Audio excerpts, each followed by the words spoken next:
Počúvate Pálenicu Borisa Filana, program s tými a o tých, ktorým to páli.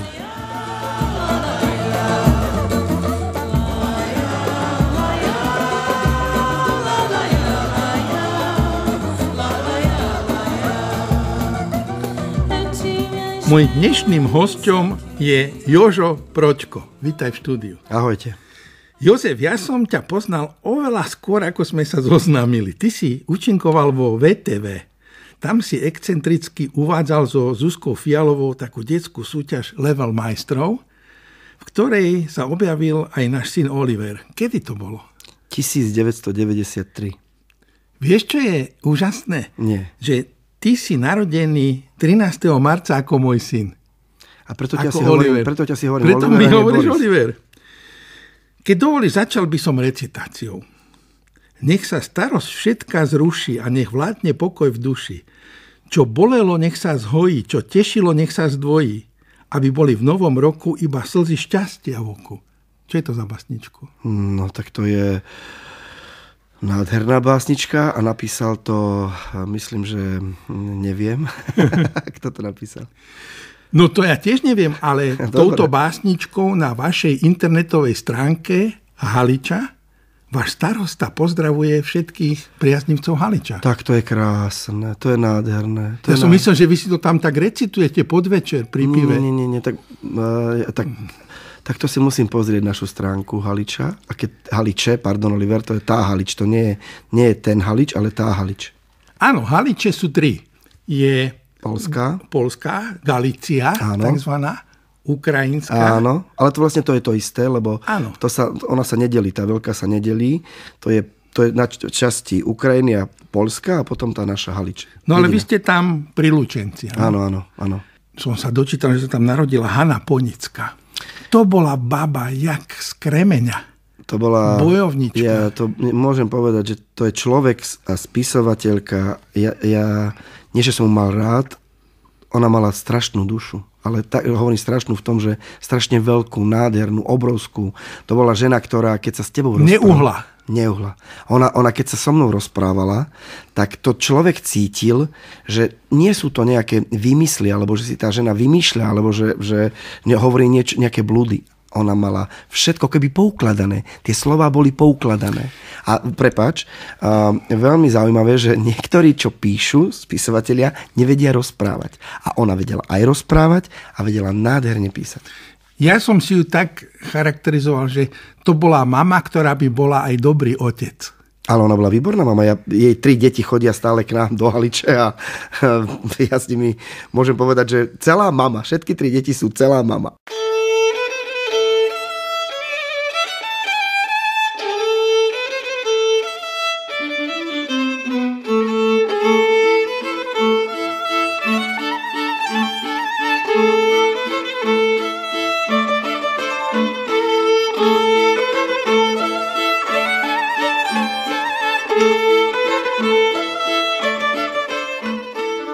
Halič je pre teba to, čo pre Juraja Jakubiska Kojšov, pre Vinca Šikulu Modra.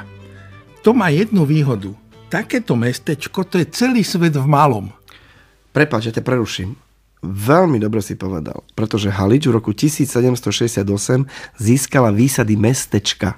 Áno. A to odkiaľ vieš, ty? Tak, lebo ja všeličo viem o Haliči. Dobre. Do koľkých rokov si tam žil? No, 18-ročný som odišiel na fakultu telesnej výchovy a športu, no ale vlastne v podstate každé víkendy ja som sa vracal. No a teraz posledných 15 rokov vlastne, odkedy som tam začal trošku aktivnejšie pôsobiť, každý mesiac minimálne 2-3 sa tam vraciam, a okrem piatku, soboty, nedele.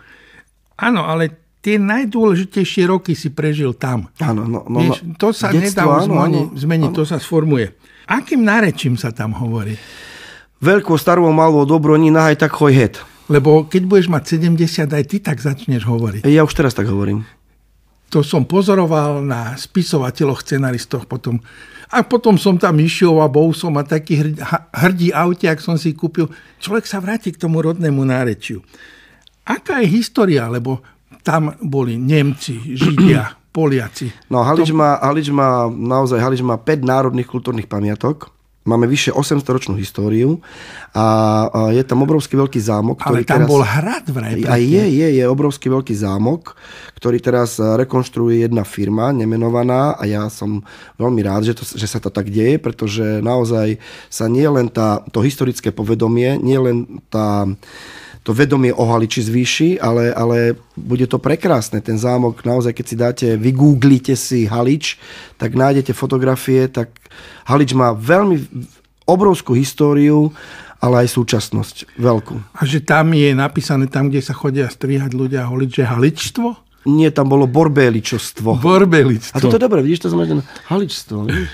Odkedy tam vaša rodina žije? V roku 1764 sa tam Juraj Pročko prisťahoval zo Štiavnice, z Banskej Štiavnice. A odvtedy v rovnej línii idú Pročkovci tam? Ja som si to robil po meči, teda históriu, a Pročkovci odvtedy tam teda, on bol baník a potom boli moji predkovia prevažne robotníci a prevažne brali mäso u pána Boreša na dlh. To som našiel, ja som našiel na jednom padláši, vieš čo padláš? Ja samozrejme. Dobre, čo si padláš na hlavu? Padláš si na hlavu. A ja našiel som tam takú, z roku 1932 som našiel taký kalendár a v tom kalendári si pán Boreš, mesiar, písal k tomu, čo dlhuje. A asi 15 krát som tam našiel meno Pročko.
Akí grófi tam boli?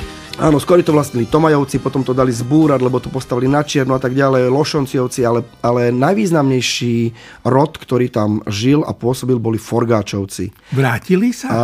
Prišli sa pozrieť? Áno, aj dokonca u mňa spali v tom penzióne, prišli sa pozrieť. Ono totiž im to všetko tam rozkradli. V 1945. spodný kaštiel Nemci vyhodili do povetria. A tí naši Haličania boli takí, že keď sa niečo rozbombarduje, tak už je to rozbombardované, tak sa to tam všetko, nechcem použiť slovíčko rozkradli, použijem, rozobrali si to. A keď sa vrátili teda títo Forgáčovci do Haliče, tak boli takí trošku, nie že skeptickí, ale taká nostalgia tam bola, že my sme vytvorili obrovské hodnoty a oni neboli zlí, títo Forgáčovci, naozaj aj z histórie. Grófka Johana Forgáčova, tá podporovala kultúru, umenie, oni boli takí... Ale bola to aj podsta im slúžiť. Ale áno, moja stará mama tam varila. A povedala, že grófi boli vynikajúci. Oni sa vedeli s človekom porozprávať. Oni nesprávali sa k človeku ako k psovi, ale aj Sarka hovorila, keď varila, oni vedeli aj poďakovať. Aký je typický Haličan? Typicky, ja ti ho poviem. Ráno sa zobudí o 6:30, ide do Lučenca do roboty, dá si tresku na 10, vráti sa z roboty, popíli drevo, v záhrade poríľuje a večer si ide sadnúť do krčmy. Ale iba na chvíľku. A je spokojný? Je spokojný, lebo typicky Haličania majú 2-3 deti, majú svoj dom, majú svoju prácu a vedia si nájsť prácu. Toto je typický Haličan. Čo si myslia o Bratislave? Lebo moji záhoráci hovoria paštekári, Košičania, tí nás nemôžu ani cítiť. Máte nás radi v Haliči? Vieš čo, v Haliči sa nerozdeľovalo nikdy, ja poviem na svojom príklade. Máte radšej Bratislavu alebo Prahu? Nie. U nás sa to nerozdeľovalo nikdy. My sme boli dedina, ktorá, keď prišiel niekto z Prahy, tak bol tam, prišiel Pražan, prišiel niekto z Bratislavy, Pražan, ale máme tam aj také týpky, nebudem ich menovať. Keď prišiel Hamel, tak mu spustili všetky pneumatiky na aute, nafúkal si. Takí dobrosrdeční ľudia tam žijú. Nepoviem ti dovidenia nie, radšej nie. Rozhojdaný zvon ti zradí, prečo blúdim stromoradí. Dovidenia nie, radšej nie. Spomienky rozpredávam, viem, je ich len pár. Verte, dnes lacno dávam, viem, je ich len pár. Dnes skúsim nájsť do síl, aj útek mám mať štýl. Spomienky rozpredávam, viem, je ich len pár. Rozhojdaný zvon ti zradí, prečo blúdim stromoradí, prečo nechcem prísť viac k vám. Rozpustené vlasy vody, rieka plače, kade chodí, spoločnú s ňou cestu mám. Nechám ti tuce druží, chcem už chcem ísť. Tak končia správni muži, keď chcú ísť, preč ísť. Neskúsim nájsť do síl, aj útek mám mať štýl. Nechám ti tuce druží, chcem už ísť, chcem ísť. Nepoviem ti dovidenia nie, radšej nie. Rozhojdaný zvon ti zradí, prečo blúdim v stromoradí. Dovidenia nie, radšej nie.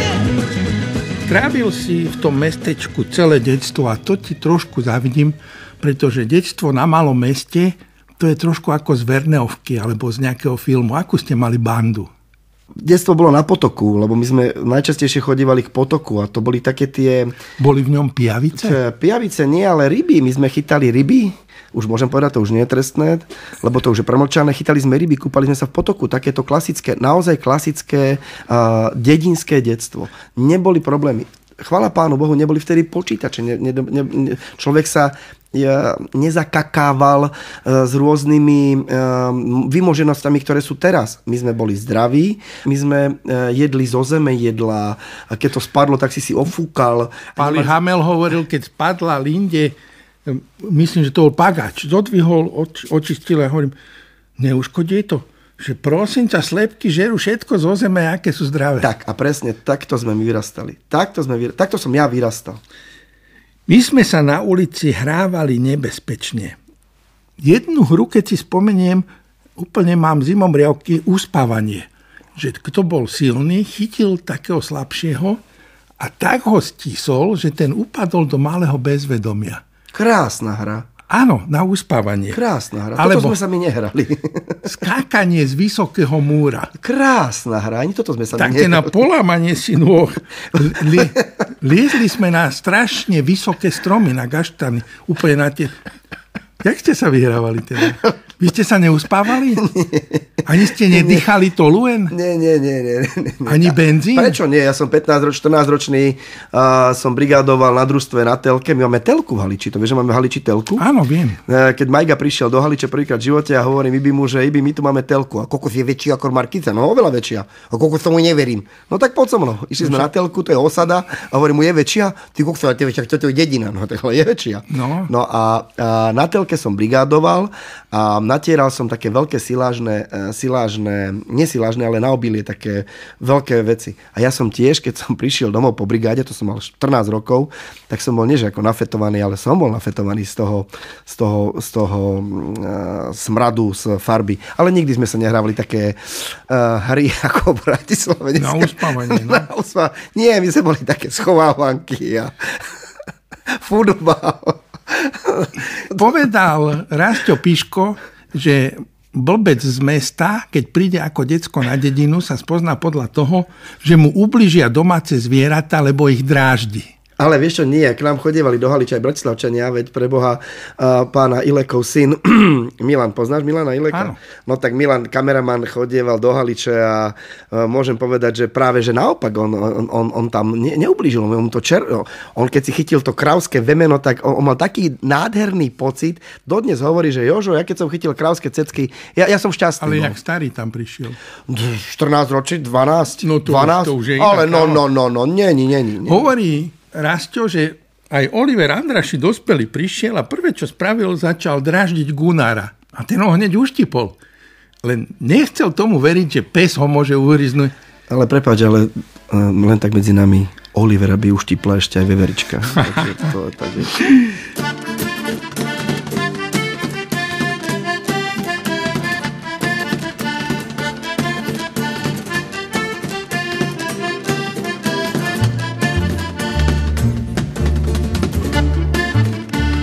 Mojím dnešným hosťom je Jožo Pročko. Jozef, ty o tej denine hovoríš tak idylicky ako z kalendára, ale bolo tam niečo, čo si neznášal, na čo nerad spomínaš? Neznášal som oberať rýbezle. Ale rýbezle boli malé, toho bolo strašne veľa a musel si to zbierať. A ešte som neznášal jednoducho, neznášal, keď sa išlo na vieš, čo sú záhumienky? Viem, áno. No, čo sú záhumienky?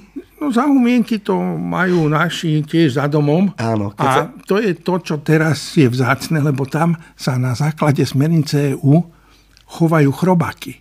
Keď máš na záhumienku chrobáky, tak EU ťa dotuje. No, my sme tiež chovali na záhumienkach chrobáky a keď mala moja sestra 4 roky, ja som mal 3 roky, tak moji starí rodičia nazbierali mandalinky. Mandalinky? Áno, nazbierali ich, starý otec ich dal do také krabičky, zapálil to a ono to tak krásne... My sme sa s nimi hrali. Ono to tak krásne voľalo, flambované mandalinky, moja sestra ich všetky zjedla. Verím tomu, ale... A mne núkala, ale ja som vtedy nejako nechcel. Ale nám sa páčilo, že keď sme ich púčili, tak sme mali večer oranžové prsty. Indiánske prsty sme to volali. A vieš, jak sme volali mandelinku? Nie. Americký chrobák. To my nie. My mandelinka. Lebo vyzerala ako americká zástava trošku a v novinách sa písalo, že to sem Američania nahádzali, ale za tvojich čias už nie. Za tvojich čias už chodili mandelinky sami. Vieš čo, u nás napríklad, čo sme veľmi radi robili, a to, čo som ja robil, tak práve preto som rád tu v Pálenici, lebo ja som chodieval strašne rád so starým otcom do Pálenice. Pálil tam pán Ružinský, my sme tam mali starú Pálenicu, ktorá žiaľ Bohu už nie je, ale pálil. Ja som točil také koleso, neviem, či vieš, čo sa robilo v Pálenici, v starej. Ja som točil to koleso, mne to dovolili točiť, krútiť a prikladal som pod kotol a oni si tam rozprávali príbehy. To bolo niečo neuveriteľné. Ja som mal 7 rokov a oni si rozprávali chlapské príbehy o ženách. Ja som ani nemúkol. Vieš, aké som skúsenosti nabral? Porozprávať. Musím sa ja pochváliť. Ja som chodil s mamou do roboty ako 5, 6, 7, 8, 9 ročný. Nemala ma kam dávať. A po robote si sadli baby a ja som počúval ženské príbehy. A tie ti raz porozprávam. Môj starý otec mal 82 rokov a ešte kopal kanál. Naozaj, ako on jedol, celý deň jedol slaninu a cibuľu a kopal kanál. A ja som s ním chodieval niekedy na brigádu a mali sme tam takého pána murára, volal sa Rafaj. A on bol neskutočný. On muroval a spieval: Nech tento múr ide hore, daj mi tú tehlu, ty dilino, podaj to sem. Ja som ho strašne miloval. A boli sme na jednej fare. A Starky sa s týmto pánom Rafajom trošku obveselili viac, ako bolo dovolené a pospali si a bolo treba vytiahnuť Firemúr. Vieš čo je Firemúr? To neviem. Tak, dobre, naučím ťa to potom. Tak som vyťahol Firemúr, som vyťahol ja, 15-ročný som vyťahol Firemúr. Prišiel farár, po 100 korún im dal obidvom, že ako to dobre spravili. Vieš, čo spravil Starky s Rafajom? Dali ich mne.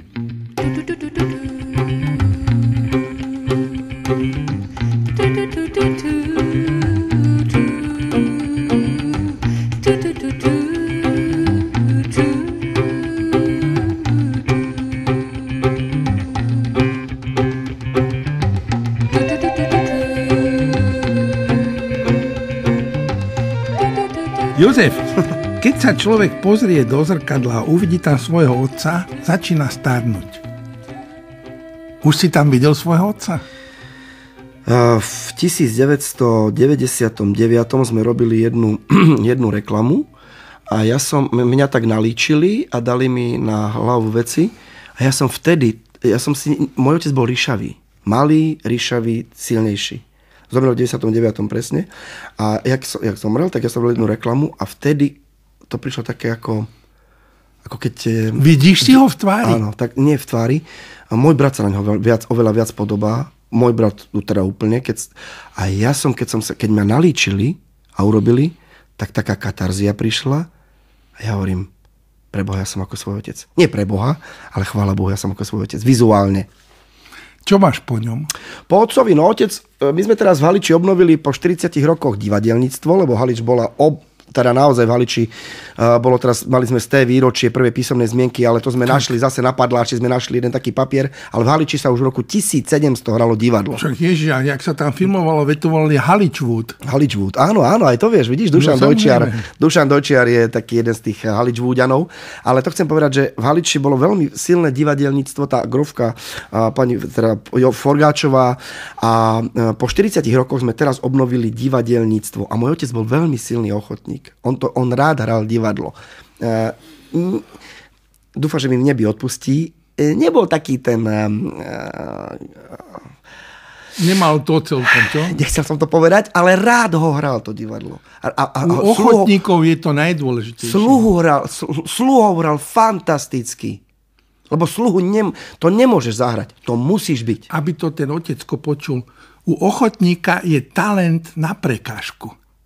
Čo, ja som si to všimol aj v Radošinskom, že keď tam príde niekto, kto veľmi dobre hrá, alebo v Y-ke, alebo keď začne niektorý moderátor hrať a má talent, to mi prekáža. Ale Oliver, u ochotníkov očakávam. Ale veľkú pravdu si teraz povedal. Ja napríklad, ja som to režiroval, robili sme Pýtačky a Medveďa od Čechova, 2 poviedky a niektorí tam boli, čo prvýkrát v živote hrali to divadlo. A najťažšie bolo naučiť ich nehrať. Čo máš po mame? Po mame, ja sa podobám na maminu. Ja by som chcel mať jej skromnosť. Moja mama si nikdy nekúpila na seba nič. Ja som vyrastal vo veľmi skromných podmienkach. Otec bol školník, matka bola skôr pekárka, potom upratovala v škole a chcel by som mať po nej skromnosť. Ale čo mám jedno, čo si myslím, že mám, tak to je láska k rodine. Ja mám rád svoju rodinu a moja mama miluje svoju rodinu. Aký si bol syn? Lebo ja veľmi zlý syn a dobrý otec. To neviem, nechcem to posudzovať, aký som bol, to mám posúdiť moja mama, ale ja som bol, nie že zlý, ale moja moja mama vždycky chcela, aby som, keď som prišiel domov, tak by som rozprával, čo bolo v škole a čo bolo. A ja som prišiel a nerozprával som. Môj starý otec bol opak. Môj starý otec prišiel domov a rozprával v kuse, čo bolo v robote, kde bolo, čo bolo, a to bolo. Ja nie. Ja rád rozprávam, ale doma som nerozprával. Ale poslúchal som. Vieš čo, ja si nepamätám, že by som nebol poslúchal, ale zase na detstvo musím povedať, že veľmi mi utkvala v pamäti pani učiteľka Jalovecká, ktorá ma naučila, a teda nás, myslím, že všetkých, čo sme boli v škole, ona ma naučila hovoriť prosím. A ja vždycky, keď niečo hovorím, tak poviem prosím. Prvé poviem prosím. A to ja vyžadujem... Jožo, prosímko. A teraz ja som vedúci aj družstva, mám na starosti dorastencov, predtým žiakov, halických, a tých tiež učia mi povedali, vždy musí povedať prosím. Celý svet sa zbláznil, štrngajú šabličky. Vyriežme to boskom, postačí maličký. Dajme ústa k ústam rozdielnych pohlaví. Prisahám, že každý krásne sa pobaví. Happy end, to je náš módny trend. Happy end, to je náš módny trend. V Bratislave boli 2 druhy dievčat. Jedni boli z jemného striebra a druhé z divokého zlata. Aké ste vy mali dievčatá v Haliči? Vždy zelené ako tráva, šťavnaté, voňavé ako seno, čisté ako potôčik, zlatý môj. Uštiadzali sa, alebo boli ústretové? Boli vyvinutejšie, ako sme boli my. Oveľa. To určite. Takže nikdy ja som bol permanentne zaľúbený od 6. triedy, ale nikdy som nezískal svoju lásku, lebo tie naše dedinské dievčatá boli oveľa vpredu a nie len fyziologicky. Mali ste v Haliči takých zvláštnych ľudí, akí sa vždy vyskytujú na dedine a v mestečkách? Halič je, okrem toho, že to je naozaj historický skvost, tak tam vždy boli nejakí ľudia, ktorí mali schopnosti nejaké svojím spôsobom. Bol tam jeden pán, môžem povedať pán Banský, ktorý vedel začítať. Keď si mal bradavice, tak ty vedel začítať. Ale bol to strašný dobrák. Nebolo to nejaká tá, ako teraz sa hovorí, že čierna mágia, alebo čo, ale vedel začítať. A ľudia tam, vždy tam bol niekto, kto mal takéto schopnosti. A u nás prevažne sa dožívajú vysokého veku ženy v Haliči. Máme napríklad teraz pani Rajprichová, má 95, a moja krstná mama Pročková, tá sa tiež dožila veku 95. V Haliči ženy sú tie, ktorým Pán Boh dal, nech sa páči, užite si.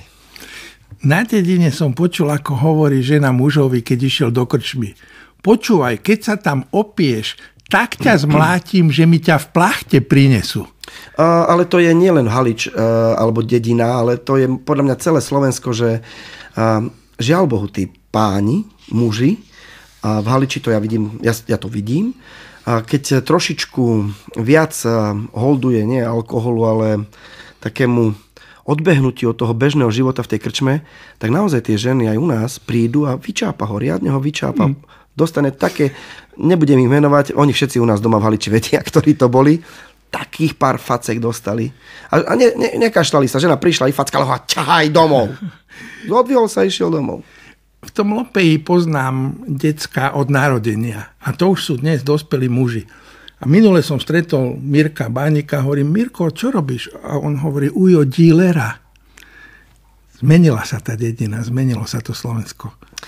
Áno, je to pravda, ako naozaj, ale to je tým výdobytkami, lebo aby 70-ročná pani s mobilným telefónom telefonovala, no vieš, to nebolo kedysi. Veď teraz aj v Haliči máme ľudí, ktorí majú viac ako 60 rokov a sú na Facebooku. To je pravda. Že to preniklo do tých životov neuveriteľne. Je to neuveriteľné. Mňa trošku mrzí v Haliči, že tá história nám trošku odchádza a ja mám obrovský a silný vzťah s starým domom. Ja neviem prečo. Ja sa veľmi dobre cítim v starom dome nejakom. Keď vidím starý dom... Hĺbka, chlad, história, steny. Ale to má takú dušu, ja neviem. A trošku nám to uteká v Haliči, že dovolili sme a dovolujeme, a chcem apelovať na tých, ktorí to môžu zastaviť, aby sa tieto domy búrali. Lebo zbúrajú taký dom a postavia si tam nový. Ale ten dom naozaj mal a má dušu. Keby si mohol zopakovať svoj život a dali by ti dve možnosti. Ešte raz tými istými, alebo s celkom novými ľuďmi. Ktorú možnosť by si vybral?